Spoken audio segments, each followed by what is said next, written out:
they had that wonderful out to conquer the world attitude about them, which was fantastic. Are we rolling, Bob? We are rolling, Gary. Are we rolling, Bob? Welcome to the podcast, Appetite for Now, Distortion, what episode. is What's that? what? Just trivia. Okay, What trivia what first. line? What line is that out of? Let's see the It's line on again. a. It's on a. Are we rolling, Bob? Are we rolling, Bob? It just sounds like a line that's always used in the movies. So it's Yeah. No, what it's specifically? but it's off a recording. All right, or I'm not. We can keep Uh, guessing, but I don't know it. I'm not. it's a Bob Dylan recording. Are we call? Oh, I'm thinking movies. Yeah. Okay, my brain was in the complete opposite end of the spectrum. Yeah. Anyway, just trivia. Okay. Did you see the new movie, by the way? His uh his biopic with Timothy Chalamet or whatever, the Bob Dylan movie? I am looking forward to it. Oh, okay. Well, welcome to the podcast, Mr. Gary Anderson. This is episode And angry. 515. Only my mother was allowed to call me Gary.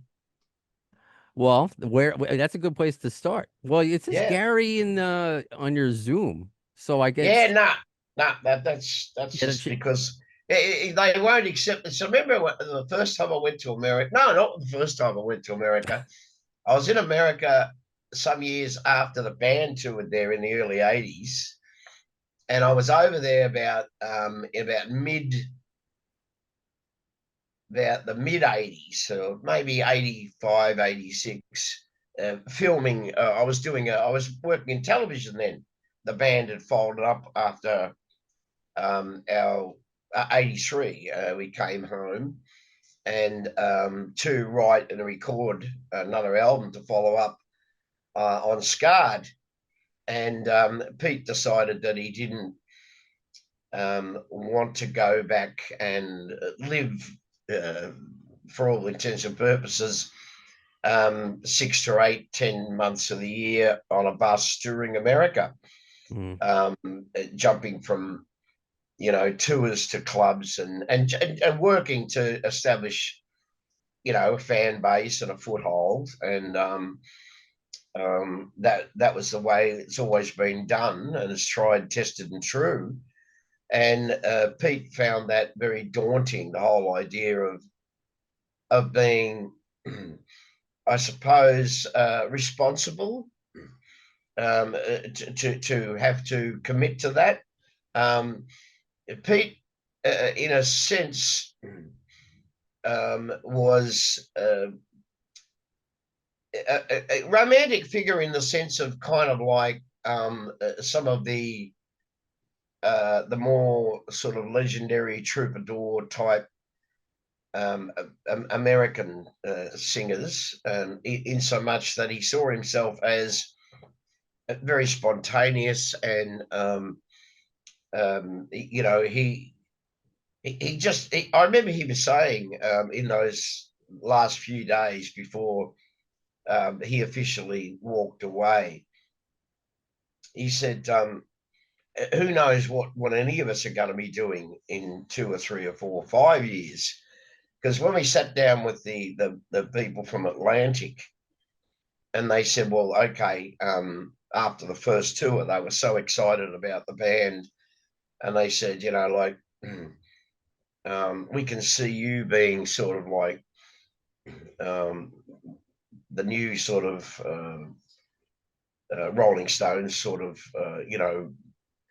outlaw band, with this exciting new look. Because in those days it was very, very early days, and there weren't too many bands around with tattoos, and certainly not as many as we had. And I know now everyone has them.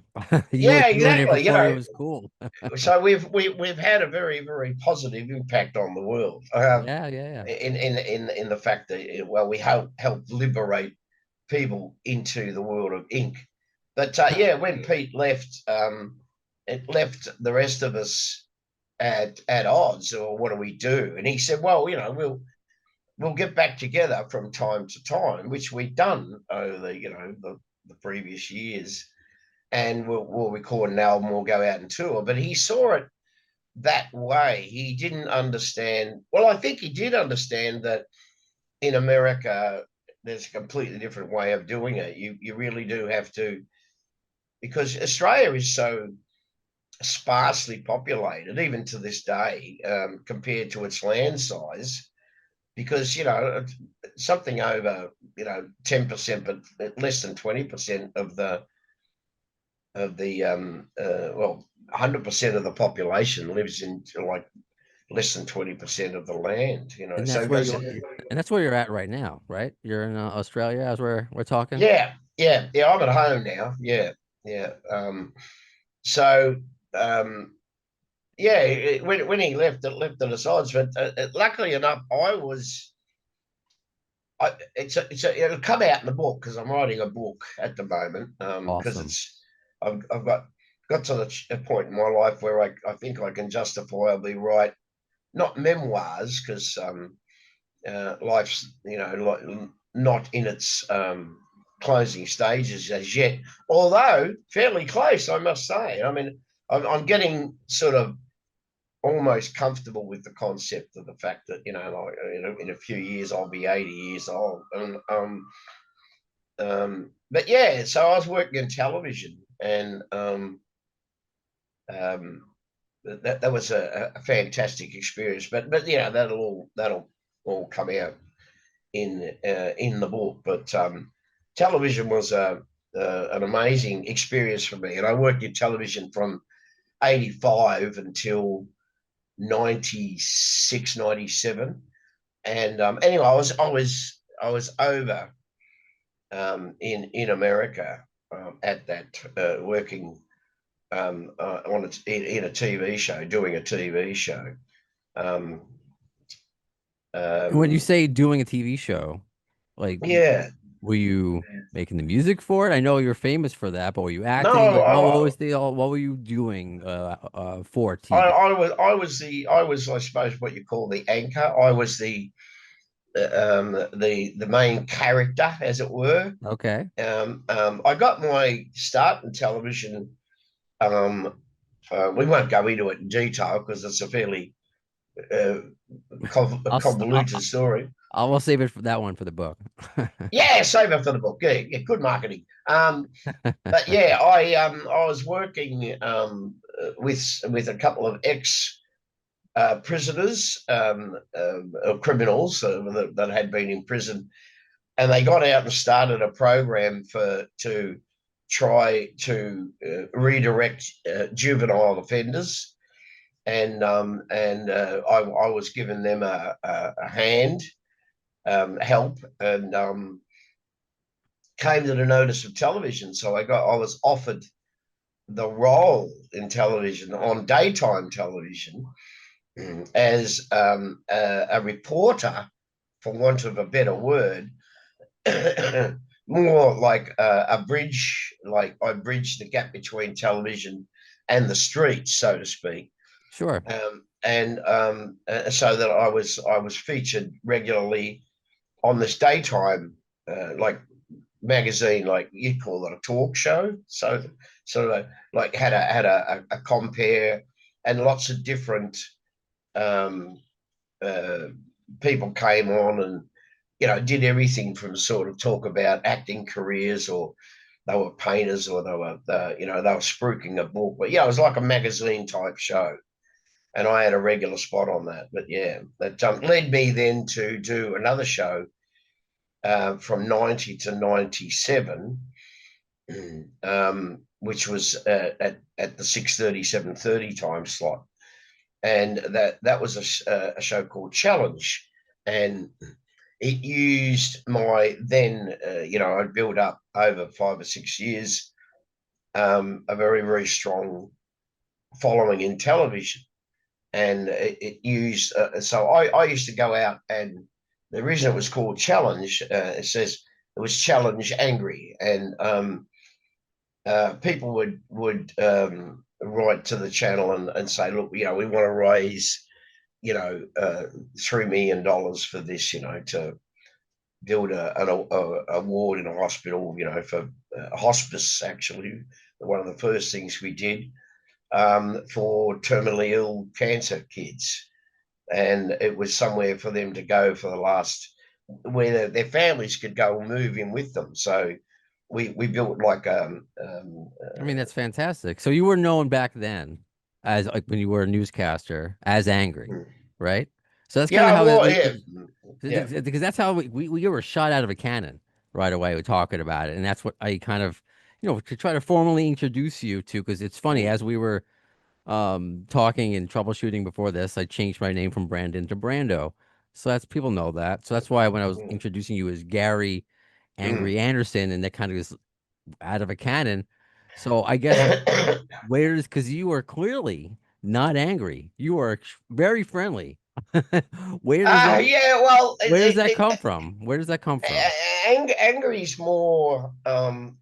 It's like Brando. I mean, we get that. That's an abbreviation. That's a very an Australian, a very Australian thing. Um, like I got a mate whose surname is Simmons, so he's obviously, when I say obviously in Australia, it's Simo. Um, my close friends even shorten angry to Ango. Ango. I like that. Ango, right? Yeah. So, Sorry, I even said that with the accent. Ango. yeah, Sorry. yeah, If that's exactly. if that slips out, I apologize. No, that's fine. You're right on the money there. So, we have a way in Australia, like just about, most of the people I know have a nickname, and it derives from some characteristic or some observation made by your friends, and then one of them will give you But were you angry then? a nickname. As a kid, I was extremely, yeah. It's again, it's all in the book, but Sure.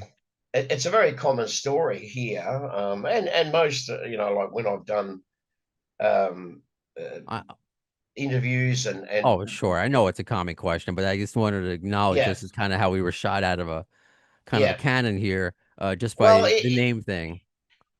what I did find when I went into therapy many years later, um, the anger that a lot of kids feel that manifests itself in adulthood comes from childhood trauma. A lot of our motivational traits, if you like, that help form our personality come from childhood experiences, good, bad, Sure. or indifferent. So, as a survivor of pedophilia and domestic physical and emotional violence at the hands of my biological father, um, what happens is that children tend to internalize, for the greater part, those emotions. Some kids are, well, when you say, pardon me, fortunate enough, some of them can externalize them, but they usually end up being very irrational, and very demonstrative as far as their behaviour. So these days, of course, they just put them on pacifying drugs. But Yeah. in the old days, it was just, you were just a bad kid. You were a naughty kid. You just, you just misbehaved. You were irrational with your emotions. You would break things. But if they had looked further, which they do now, Right. I found out it's childhood trauma.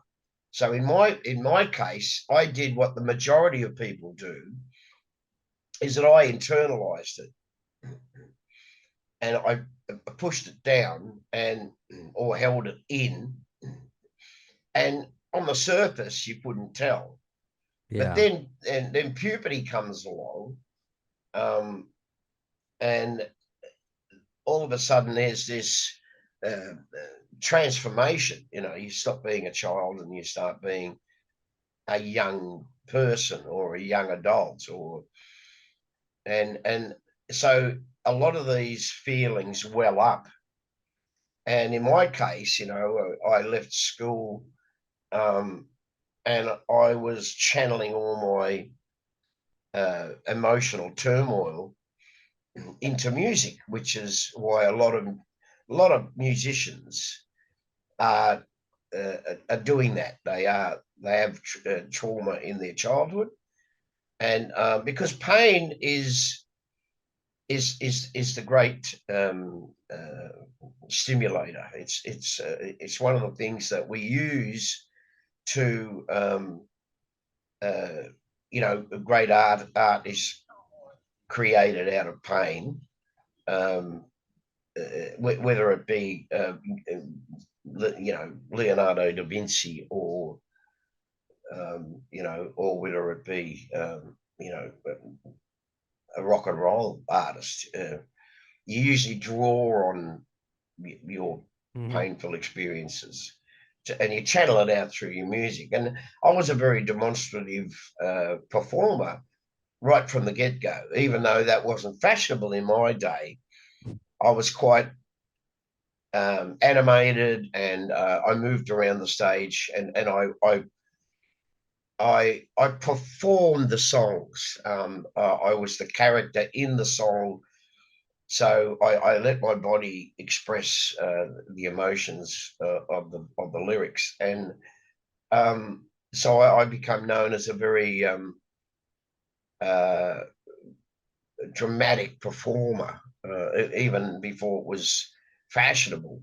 And a good friend of mine, he said to me once, "You're pretty angry for a little bloke." Hmm. And so he nicknamed me the Angry Ant. And um, pardon me, Angry Ant is just too long. So, of course, it was abbreviated to Angry, and I've been angry ever since. Well, Yeah. I appreciate. I know you've shared that story before, but I appreciate it because the way I've talked about being in therapy as well. I've only recently Okay. kind of winded that down when I had my son, but I was Mm, in there for, 10, 15 years early. I finally made the decision in my late 20s. I'm 41 now, and I get it out a lot through radio and now oddly enough through this mm. podcast and talking to people like you. And, you're an inspiration for somebody who does have a traumatic childhood because you're right. And as again, I have my son now and trying to watch myself because I have anger issues.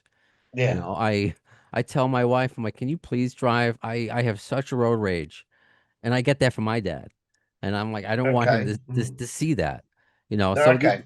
these are things that, I'm aware of. So I appreciate you sharing that. And I was going to jump into it later, but I can't help it now, but because it makes me think of Axl Rose and everything that he's gone through. And Mm, unfortunately, horribly, he shares a lot of the same experiences that you do.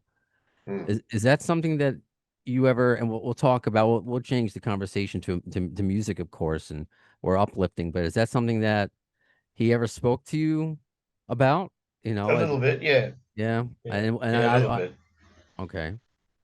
And I'm sure that's very private. Basically, what he said, and he's not alone. But he said to me we'd only just met, and we were talking about. He was very, and they've been very public in their acknowledgement of how much Rosie Tats influenced them in the early days Hmm. in appearance, but attitude, and he was the same. So we very quickly got talking about lyrics, and he said, "Yeah," he said, I channel a lot." He said, "We share a common childhood, or we have a lot in common with our childhood." And he that was the first thing that he ever said that allowed me to quickly glance behind the door, so to speak, or through the crack. Mm. And so I think it was his way of saying he understood where my lyrics came from, and he was, I suppose, reciprocally, he was sort of saying, "Well, now you'll understand where my lyrics come from." And we were talking about lyricists, and we talked about Bond. We talked about, and he asked me, he said, like, who were some of your early influences? And I said, well, not so much for the lyric itself, but of course, at a very very early age, I was exposed to American blues music, and so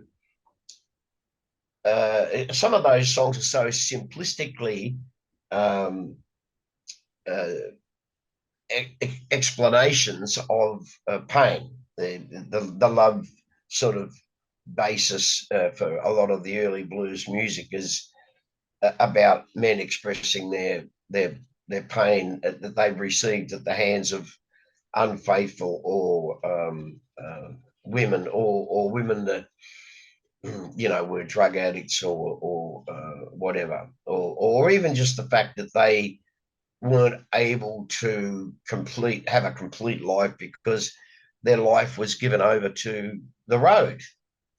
So they weren't actually complaining, but they were explaining how lonely it can be, when you are on the road. That's your job. You were on the road musician. You went from town to town. A lot of those early blues singers, and that's common knowledge when you read their books or read about them, but a lot of them had to hitchhike to gigs.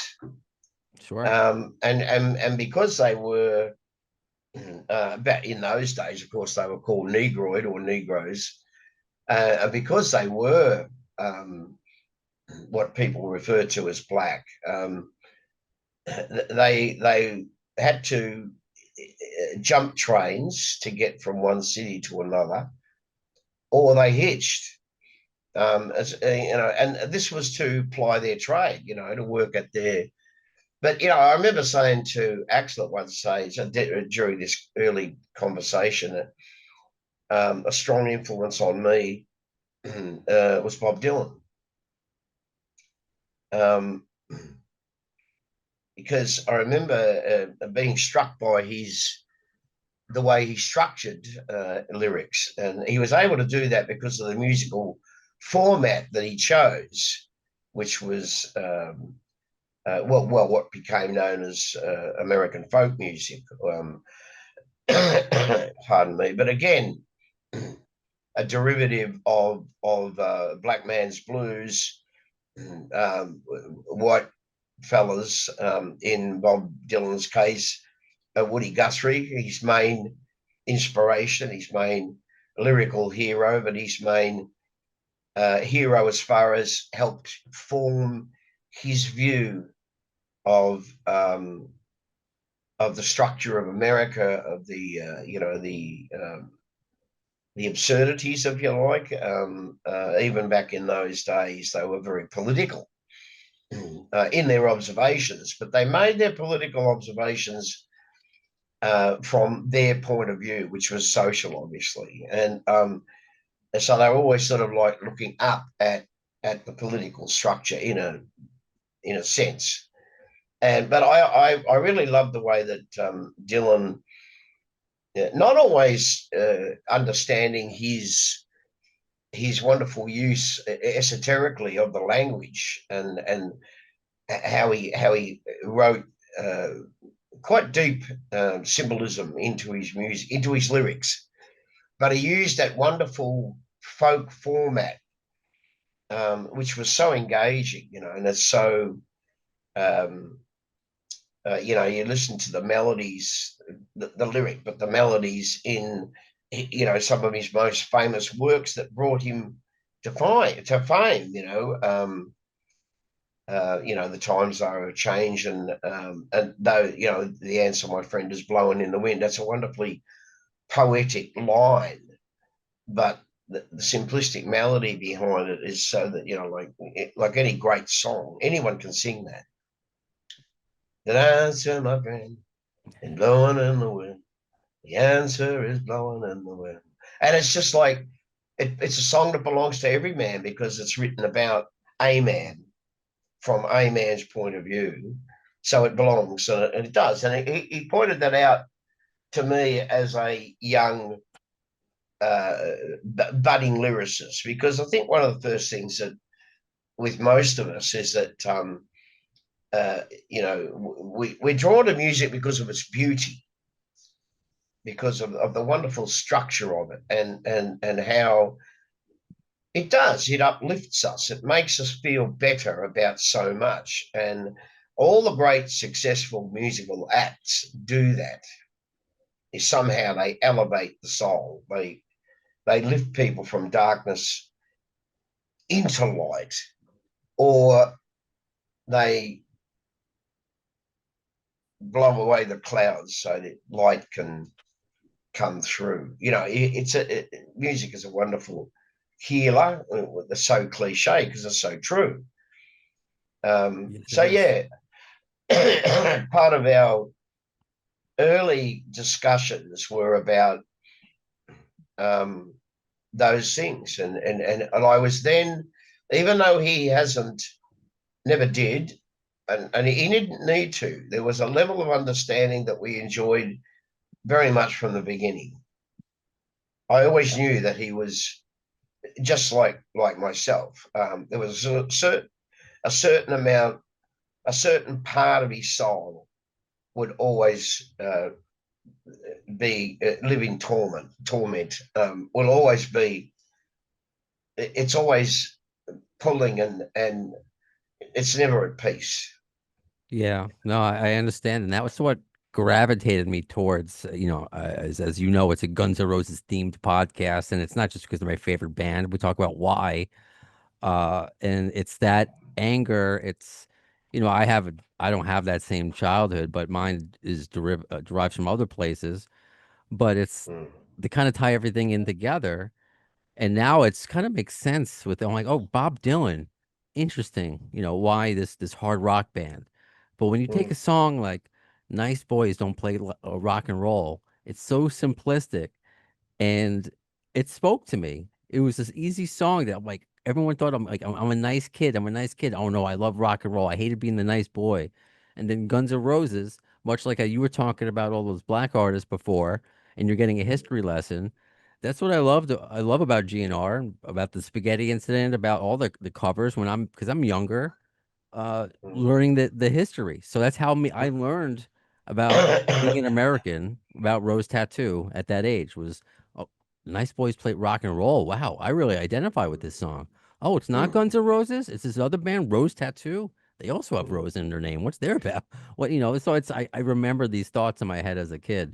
Uh, do you remember? Sure, another question like you've been asked a million times. When you heard about this little band, Guns N' Roses covering Rose Tattoo, they certainly weren't famous yet. What do you recall about hearing about this band playing Nice Boys in I America? only that actually. I don't remember the actual incident, and I think only a couple of them were actually involved. But apparently, we bumped into them, so to speak. It was 82, or I think it was 82, and we were touring America with Aerosmith, and they'd come to see Aerosmith, and um, it was a very very brief meeting, and then they were at a merging, in the rock and roll sort of fraternity, so to speak. You kind of keep you got your eyes and ears attuned to new stuff, and so the name started to present itself, or come into your field of vision. And I remember being in America in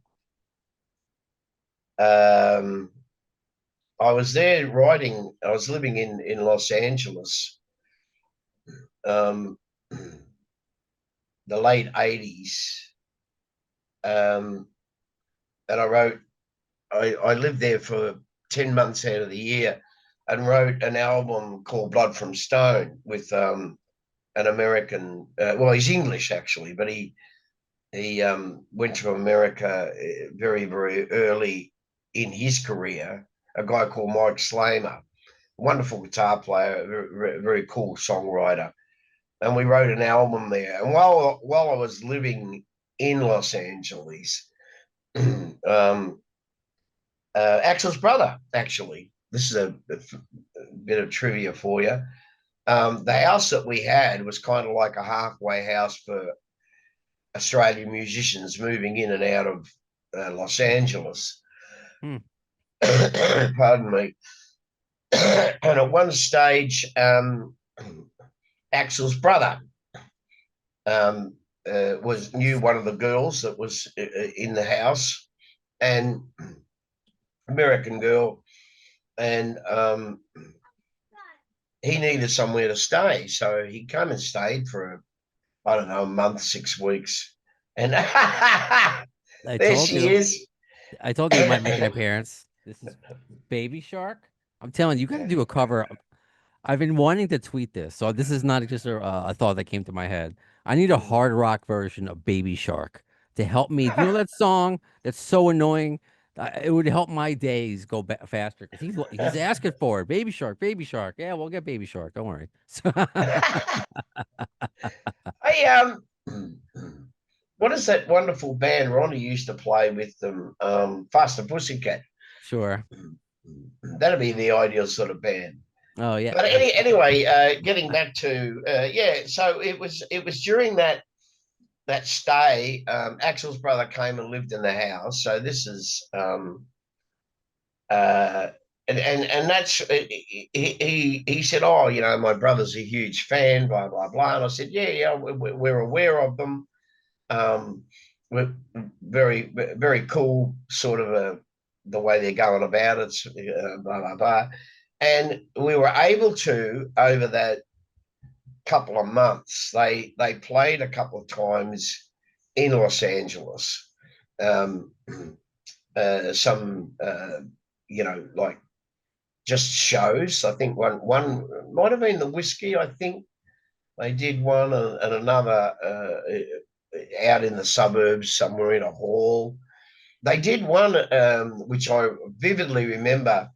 There was a band called Burning Tree on first, then Faith No More, Hmm. and then Guns N' Roses. They were top of the bill.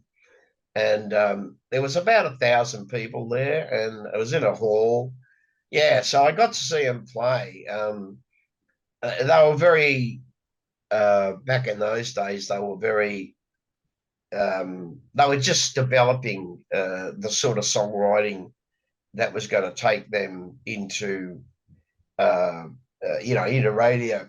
Pardon me, radio land play. So, which of course broke them very, very quickly. Um, but yeah, those days they were still uh, rough around the edges, and they had that sort of they had that wonderful out to conquer the world attitude about them, which was fantastic. So we got to talk about it, and they were very complimentary. I mean, Nice Boys was the only song that they covered of ours that made it onto a recording, but they told us that that they covered in their sets in over the years in their live sets they'd covered other of our songs too. Okay.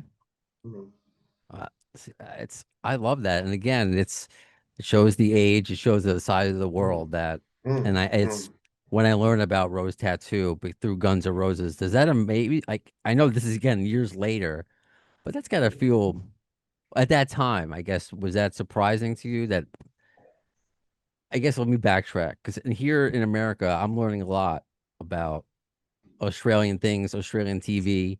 I had mm. no idea about I don't know if I'm outing myself because I have a lot of Australian listeners.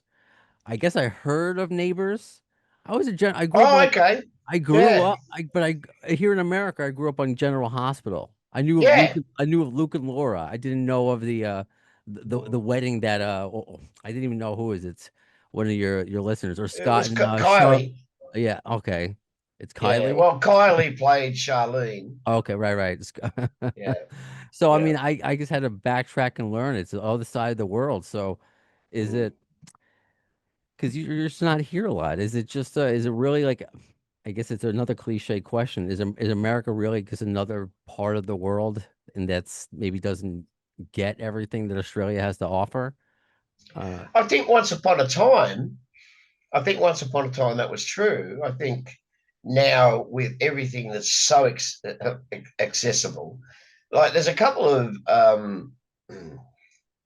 artists that America discovered um, that are Australian. Mainly, there's two or three pop singers, girls.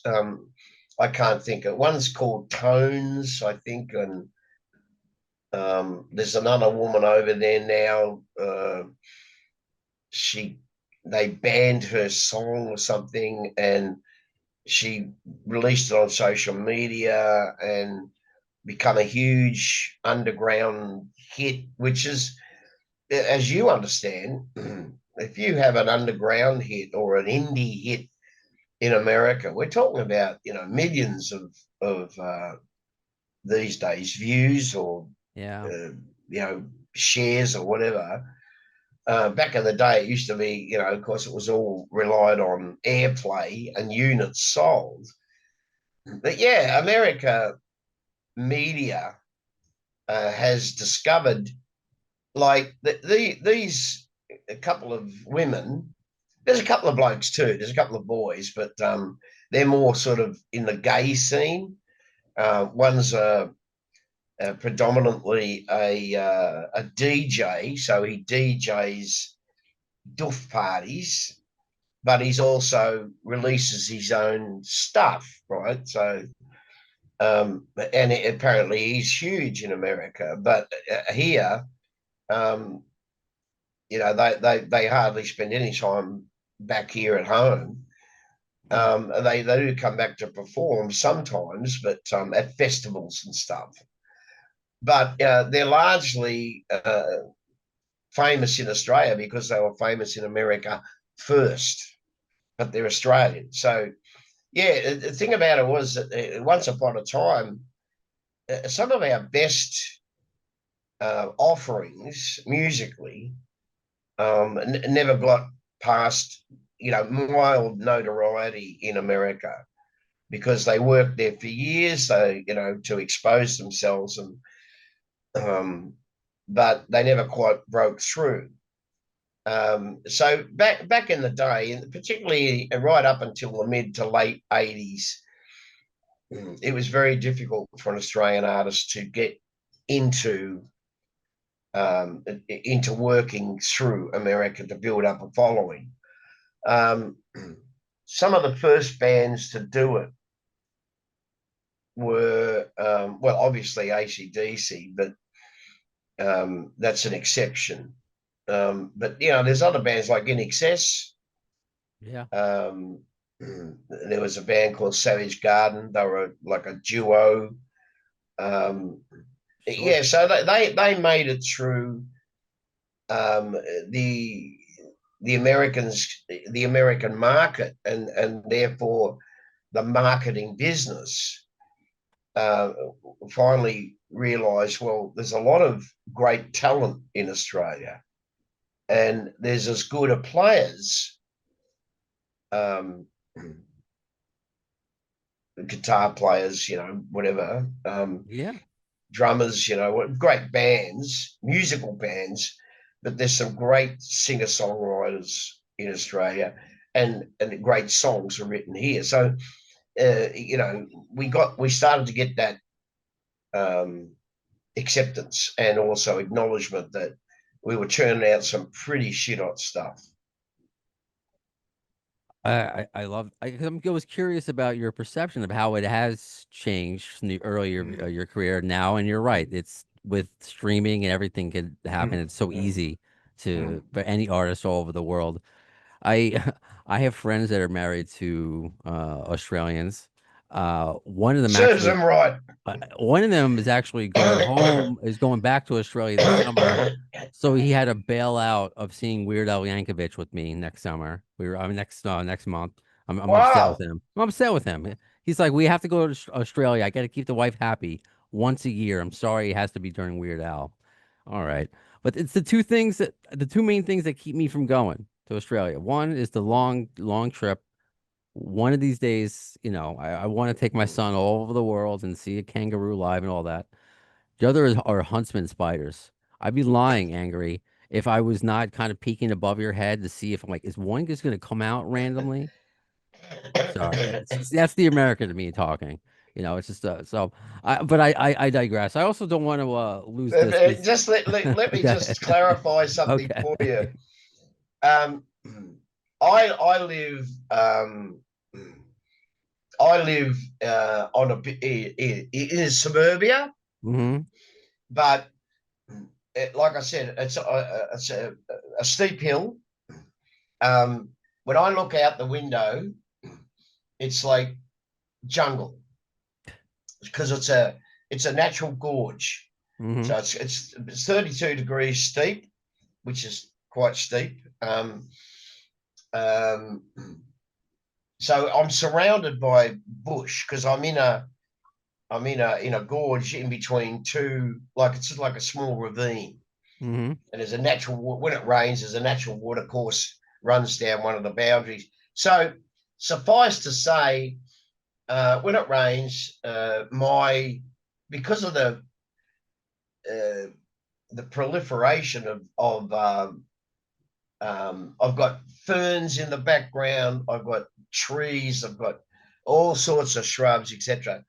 So there's a spider here in predominantly in New South Wales, um, which is far more dangerous and very prolific than much more prolific than a huntsman, um, and which is called a funnel web. And I they know they're are, not dangerous technically. They're just huge. yes, they are. They're about as we've got them in the house that are that big, and we've got them in the house all the time. You hardly ever see them. There's just over behind me. There's a bookcase. There's one that lives behind the bookcase, and he or she, I think it's a she because very quite large. Her abdomen is as big as fatter than my thumb. Um, but every now and again, she'd come out and they just eat bugs. They are big, I got to say, and they look the goods because they're quite leggy. They've got very very long legs. They move incredibly fast. Um, but you hardly ever see them because when they hear you coming, they hide. Okay. But every Okay. now and again, like I was sitting here at the desk, right? It's just a small room in between the bigger rooms, and it's my office. It's where I work. So I was sitting here, and over in the corner there, if I look under the desk, there's uh, they don't make webs as in the intricate webs. They make webs that just trap bugs. And if I look down behind there, there's a whole lot of dead bugs. Okay. So I know one lives over there. And I was sitting here a couple of years ago and I was typing. Well, Hmm. my version of typing. And out the corner of my eye, I saw something move. And I just slowly turned around. And there's a fixture there. It's like a metal thing, and it's got uh, books in it. Okay. Those sort of spine back books, like notebooks. Okay. Spiral bound notebook. Yeah. So there's three or four of them in this bracket, and yeah, this big huntsman came out onto and yeah, she started to go up the window. And I didn't do anything because I mean, like I know that they're harmless. Um, Although, isn't it funny the way things happen in nature? The toxicity of their venom is quite dangerous, but they have such small bite apparatus, pincers, or like a little, because they're so small, they wouldn't be able to get them open. They're great for bugs, whereas the funnel webs, those big, look up funnel webs, they're sort of big, black, ugly. They live outside. Even though I don't like them, I watch a lot of videos on YouTube about spiders and Huntsman spiders. So I am fascinated by, I joke about the wildlife and the things that can kill you in Australia, but I'm fascinated by it. And one of these years, I'll make that trip. Just got to stay healthy, and I would not let spiders put me off or to deter me because yeah, it will be a fascinating experience for you because it depends on how much you get around. Well, my wife likes to travel, and I also want to be sure that I see Rose Tattoo on the road. That's my segue. Are you still doing shows in Australia? I know you Yeah. and the band were sick, so I don't know if anything kind of was disrupted. So can you kind of give me an update on? I know we were talking off the air over the flu. You're coughing it out. You're coughing it out now. But how do you feel now? What's coming up for the band? Well, we're going to look at. We've got we've wound down pretty much for the rest of the year. We've got some gigs here and there, mainly festivals, because of getting on towards summer, well, spring. But we're working on new songs for a new album. So um, That's great. that'll That's be that's the out. first one in like 20, you have the new song, right? And the new video, but Yeah. that's so the new song is Hard Road and the video is pretty sweet. So you are working on a new album. When can we expect that? Yeah. Yeah. We were we covered Hard Road on the previous album, which was 2009. Um, we wrote that. Well, I wanted to write an album with Mick before he died because we knew he was dying of cancer, and Mhm. so we sat and wrote a bunch of songs and revived some old songs, some old ideas, and just freshened them up. And we came up with that album. And then the year later, of course, he died. That So yeah, so we're looking at doing some recording this year, and the album will be out next year. Um, and next year, where the band will be 50 years old. So at the end of the year, um, we'll call it quits at the end of the year. Oh wow. Okay. So Yeah, because it'll be 50 years. Um, New Year's Eve, um, 76. We take our birthday from the New Year's Eve into New Year's Day, which is the first of 77. And so we'll do the same. We'll bow out next year. Um, the last gig we'll do will be New Year's Eve, okay. and we'll finish our set in the early parts of the first of 1970, 1927, 2027, because 1977 we came off stage and declared ourselves that was our birthday. Hmm. Okay. Wow. So does that mean you're gonna retire or the band's just gonna retire? What are you gonna do after? Are you just gonna take it I'm easy? You deserve I'm it. gonna. Well, thank you. I'll be nearly 80 years old, and I think it's time, obviously. Okay. but I've always wanted to do an R&B band, just to keep working, based around the early Faces. Mm.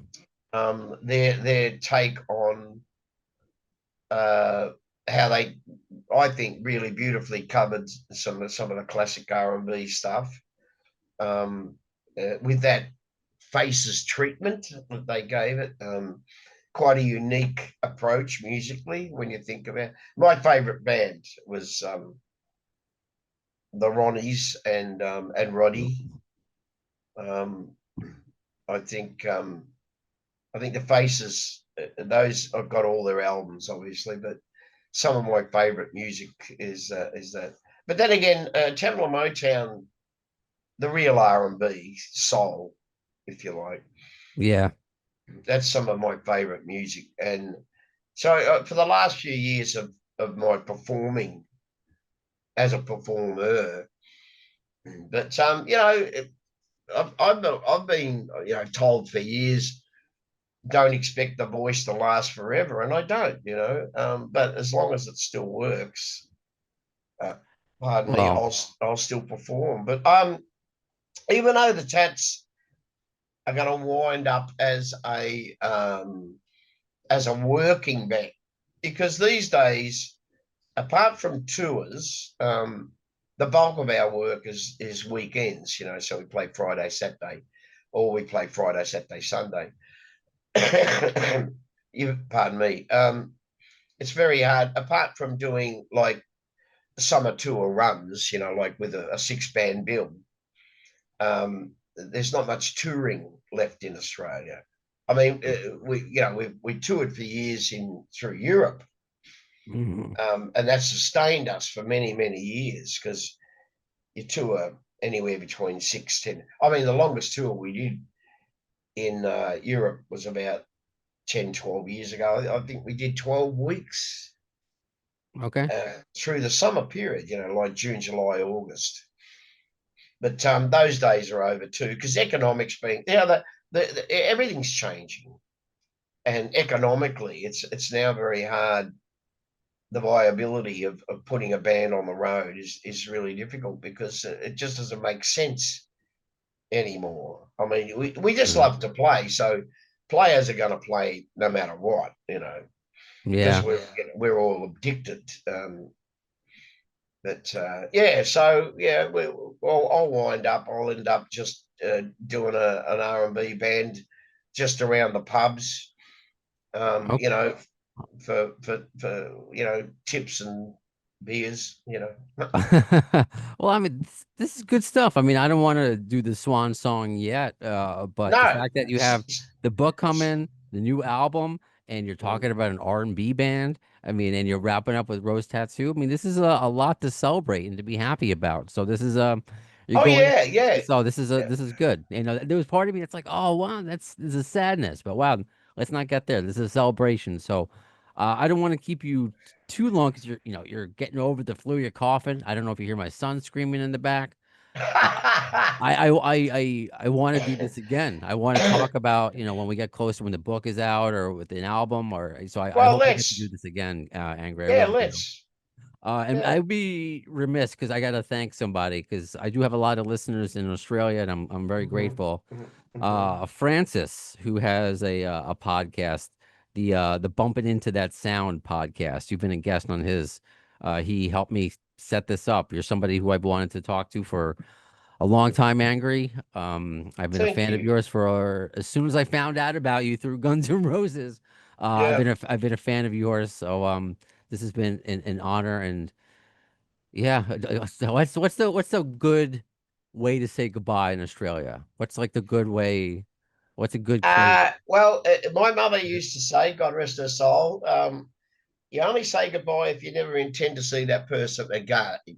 So, my mother was a French Mauritian, so she had a particular way au revoir, which was but in Australia, we just we just simply say see ya, All right. I like to see ya. because So it that. because it, cause it in its simplicity is it like I'll see you again. So the Well, full intention is to see one another again. Like, I'll see ya. Oh, And I'll see, because I've really enjoyed this conversation, whether it's from me too, old school brother. rock Thank and you. roll, Huntsman, Spiders, Guns N' Roses. I love it all. You've been a trip, and some of the serious stuff. So I hope we get to do this again. That We does it for will. this episode for the this of Appetite for Distortion. When will we see the next one? In the words of Axl Rose concerning Chinese democracy, I don't know if soon is the word, but you'll see it. Thanks to the lame ass security, I'm going home.